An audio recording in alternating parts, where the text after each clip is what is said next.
Hey guys, and welcome to the Working Money channel. And the XRP pump keeps going. Crypto Vinco here posting this. XRP has surged past 43 cents, pumping over 51% since June, making it one of the top 3 performing cryptocurrencies in the world. Did we see this happening, guys? I don't know if we quite saw it happening this way, but XRP is pumping. Meanwhile, Ethereum and Bitcoin, the 2 top cryptocurrencies, are not performing as well. While Bitcoin, Ethereum, and other tokens have plunged to new lows, money is flowing into XRP as the SEC settlement looms, exactly as we predicted months ago. So aren't you glad you got into XRP when you did? We've also got this from XRP Crypto Wolf, XRP 1 week activity, okay? Social mentions were at 71.8 thousand, that's up 12%. Social engagements were up at 214.23 million, guys, and that's up 64%. So here's just a graph from Lunar Crush, just demonstrating how, the engagement, social engagement within the XRP community, and I'm sure many others in the crypto space, are now paying attention to XRP. So guys, here we have it, XRP right now trading just shy of 42.5 cents. So take a look at that trend. Even though we did see a big spike yesterday and then a quick decrease in price, XRP managed to climb its way back up to this high. Just taking a look at the crypto market now. And so you guys can see the rest of the market is fairly depressed. Market cap is still under $1 trillion. So it isn't even as high as it has been in the past, isn't even over that $1 trillion mark. But look at where XRP is stacking up now. Number 6 in the top 10, up over 26.5% in the last 7 days. And when we take a look at the rest of the crypto space, Bitcoin is down 5% in the last 7 days. Ethereum down 18% in the last 7 days. BNB coin, even a very good performer usually, it's even down 2.45%. Cardano's down. Everything seems to be down except XRP, guys, and a couple of others. Stellar is up 12%, and Algorand is up 26.36%. So what is going on here? Just bringing up XLM.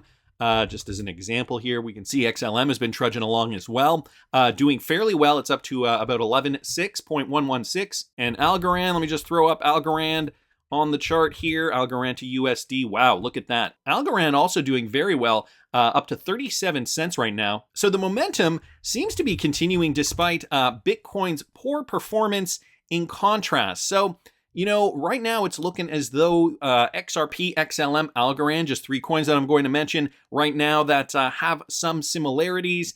XRP in court, obviously, with the SEC. And you know what, guys? It wasn't just me feeling that positive feeling in the air. I think more people now are gravitating towards the idea that XRP is going to come out of this gloriously and victoriously. And, as I mentioned in a video I did a few days ago, the price of XRP is pumping. Has the front running begun? And I think, for those in the know, they probably are stacking up on XRP as we speak. And so if you guys didn't catch that video, I will link it up here in the top right-hand corner. Some other things that I wanted to bring to your attention, Michael Branch posting this. Now, Ripple has moved 30 million XRP. As reported by Whale Alert Cryptocurrency Tracker, they noted Ripple made a hefty XRP transfer of 30 million. In the meantime, nearly 262 million XRP coins were also shifted by whales between wallets on various top exchanges.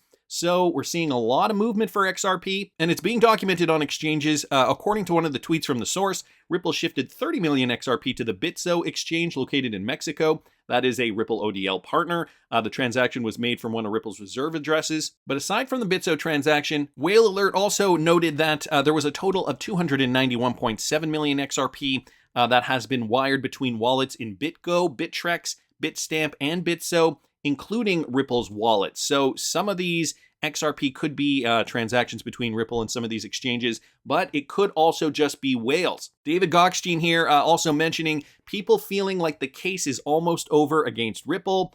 The price movement on XRP certainly does prove that. So just bringing XRP back up here on the daily, or rather the hourly, and take a look at that, guys, almost getting back up to that localized high that we saw yesterday afternoon at about 43.3. So we are getting close. This is positive news for XRP holders, but we also have to pay attention to what's going on in markets because this could have an effect on the party. Blockchain Backer bringing this up. The moves in the stock market were quite concerning today. I believe many are cheering for another low below June for buying purposes, but I'm not sure those are aware of the potential catastrophe ahead should that dip come. So now what he's suggesting is looking at traditional markets like the S&P 500.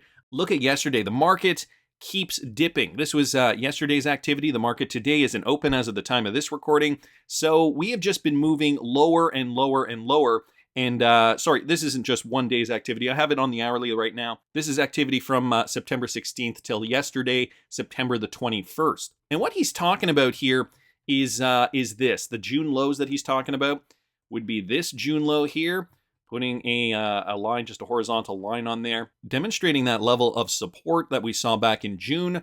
We did see that retracement, and so people are hoping it's going to get back down to here. But as Blockchain Backer mentions, if we do get lower, that could mean something bigger for global markets. And I think that definitely would affect the XRP party. I mean, XRP is kind of trading right now in its own micro environment, so we got to keep that in mind. But what's the outlook for crypto as a whole? Well, Plan B posted this. My first Bitcoin investment ever was in 2015, 2016 at about $400 per BTC. And so he's outlining his Bitcoin purchases with these yellow circles here. He says 2 years after that, I read the Bitcoin white paper in 2013. My second investment was in 2018, 2019 at the bottom of the bear market at around $4,000. So that was around here at the time when I published the S2F model. Now he says my third investment is now at $20,000 per Bitcoin. And so what he is saying is, as he's been through several market cycles now, he is saying that now is the time to purchase some more Bitcoin, bringing Bitcoin back up on the chart.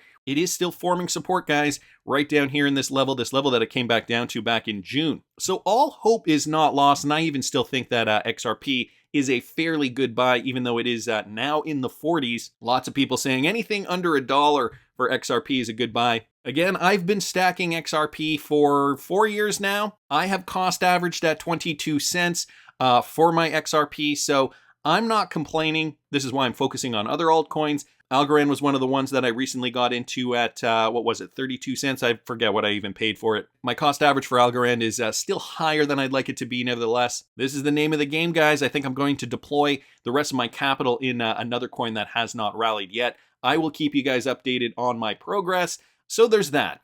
But the big reason why we're seeing this pump, guys, is because there is finally, an outcome that is becoming clearer and clearer with the Ripple SEC lawsuit. So first we got this from James K. Filan. The court has reviewed the request by the Chamber of Digital Commerce for leave to file an amicus curiae brief and the parties' responses and has granted the Chamber's request. The order and brief are below, so he does link that in his tweet here, and I will link this tweet in the description of the video for you guys. I'm just going to read the conclusion here as highlighted by Stephanie Starr. Boom! The court has previously asserted correctly that a digital asset is not a security solely by virtue of being represented in digital form or recorded on a blockchain ledger. Okay, so this is coming from the Chamber for Digital Commerce.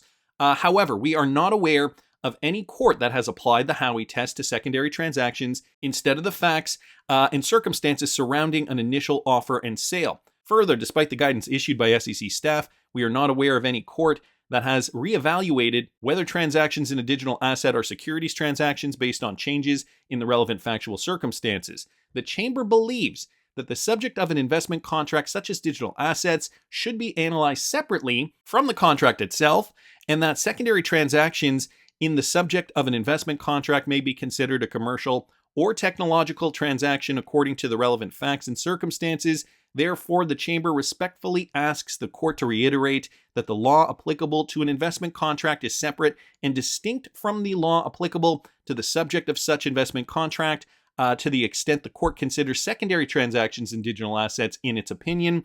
We urge the court to note that the law is unsettled and to consider an appropriate legal framework that acknowledges proposed laws, such as the RFIA, which are currently under consideration by the legislature. So that is the stance from the Chamber for Digital Commerce. Wanted to thank Stephanie Starr just for posting the conclusion, and of course James K. Filan here for giving us all the updates with regards to this. Now, there's also Brad Garlinghouse at Mainnet 2020. He talked a lot about the SEC versus Ripple lawsuit, and I think this is partially why we are continuing to see XRP price really kind of continue with this upward momentum. We are seeing a positive move, lots of positive news coming out. Crypto Eddie posting this. I sincerely hope I don't have to respond to more comments on YouTube where people were led to believe there was a shortage of XRP because Ripple reports buying back on retail exchanges in their market reports. So apparently there was some kind of confusion here.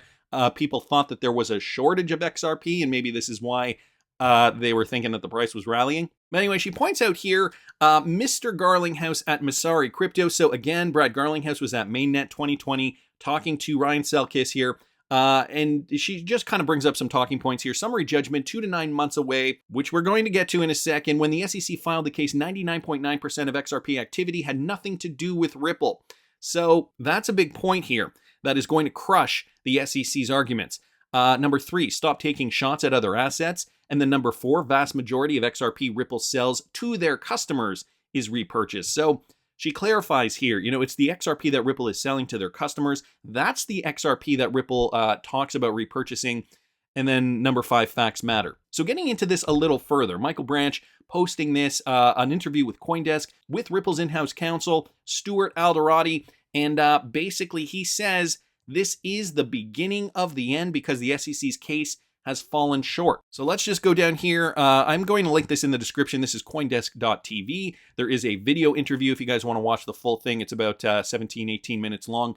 The legal battle, though, between the SEC and Ripple is coming to a close. That is, if a federal judge decides the crypto company did not violate federal securities laws. And Stuart Alderati, general counsel at Ripple Labs, he told CoinDesk the crypto company is feeling confident, and he thinks it could be the beginning of the end of the case, which began in 2020. He goes on to say there are no allegations of fraud in this case. There are no allegations of misrepresentation.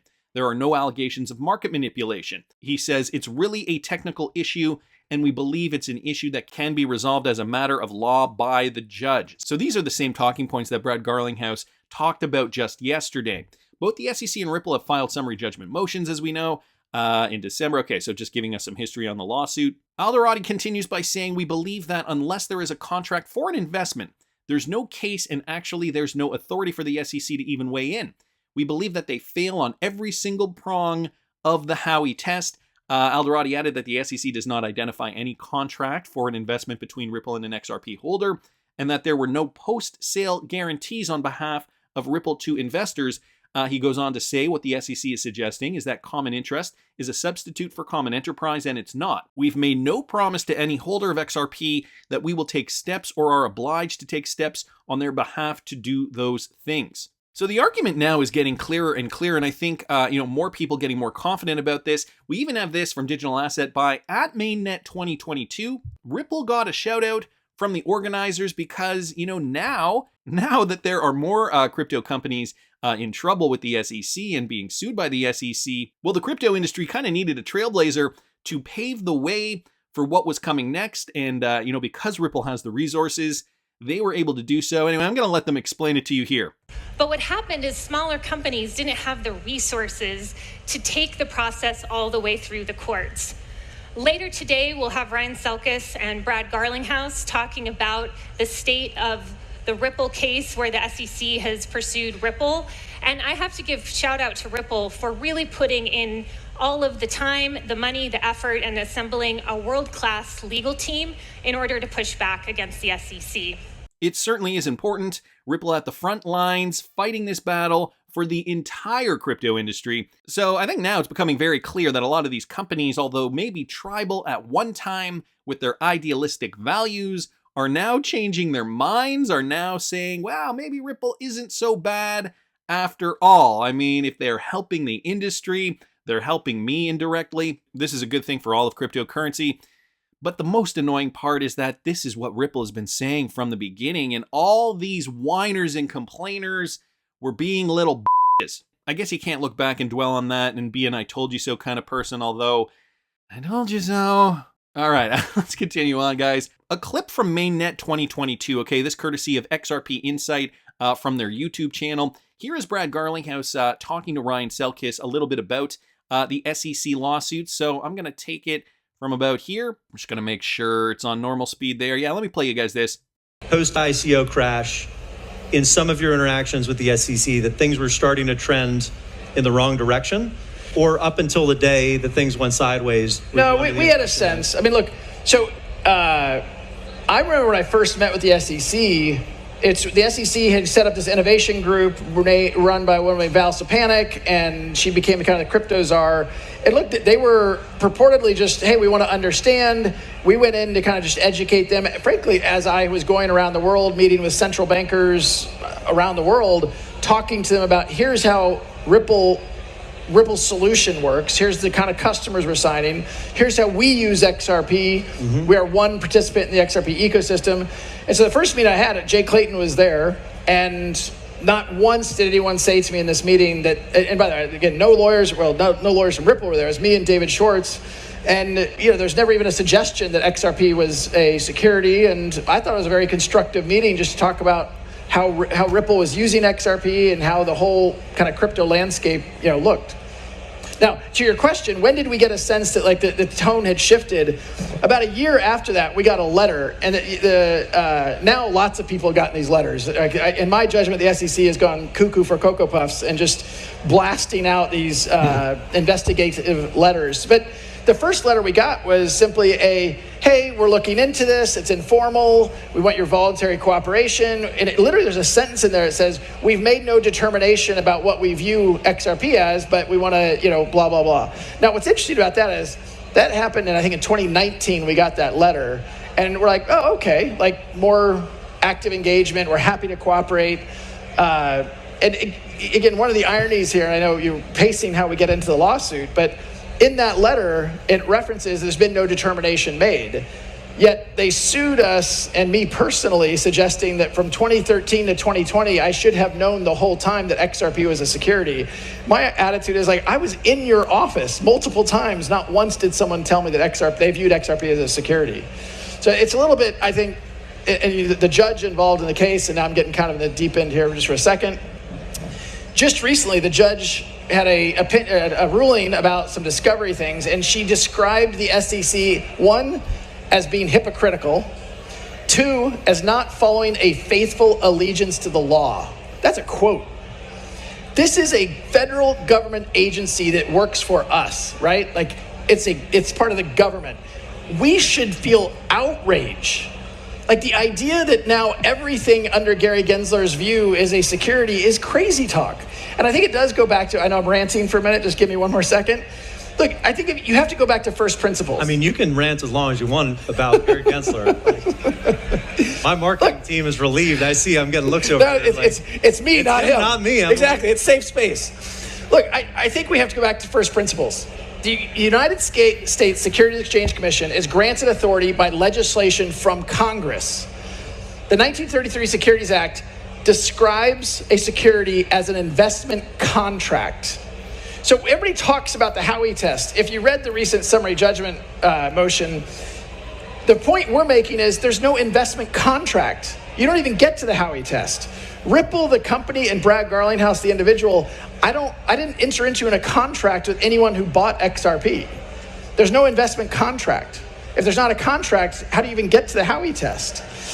So look, I do think the SEC has kind of gone cuckoo for Cocoa Puffs, and I do think in some positive way, it's catalyzing all of us to write to our legislatures, to donate to people we want to get elected.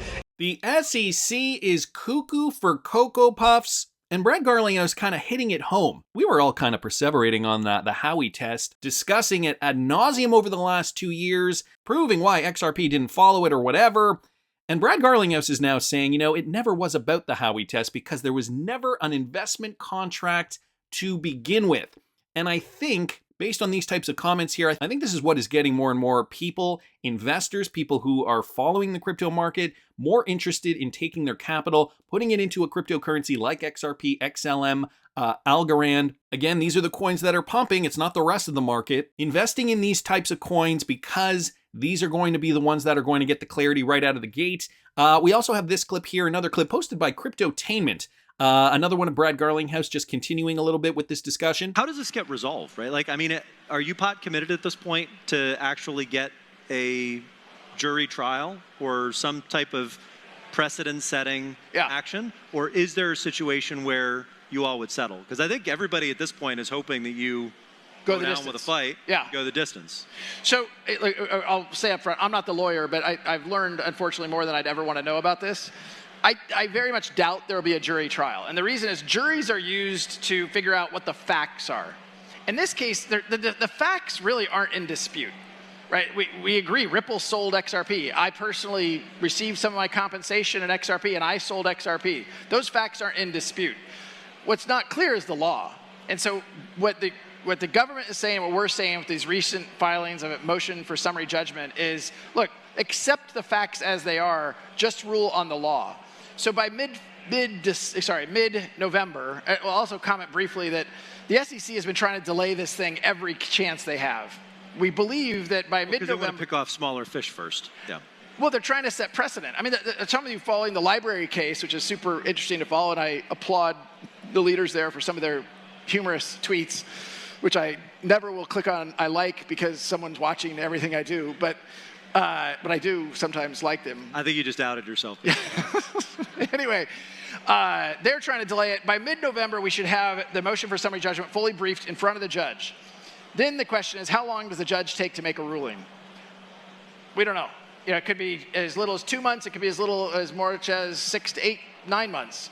But I think the full case will be in front of the judge, and I doubt that you would have the judge come back and say, no, there's a dispute on the facts, let's have a trial. I don't think there needs to be a trial, and both the government and Ripple are saying we don't need a trial, just here are the facts, you should rule. And again, the fact is the SEC has to first prove that there's an investment contract. Mm-hmm. If there's an investment contract, then you'd apply the Howey test. And I don't think they can get past the investment contract, but if you apply the Howey test, I think they're also going to fail because there's a lot of people who buy XRP who've never heard of Ripple, and that's okay. So I know you guys probably heard it. I guess the good news first, this will settle. It will not go to trial. Now this, according to Brad Garlinghouse, the official statement, he did qualify that by the fact that he did say he's not a lawyer, so he doesn't know for sure.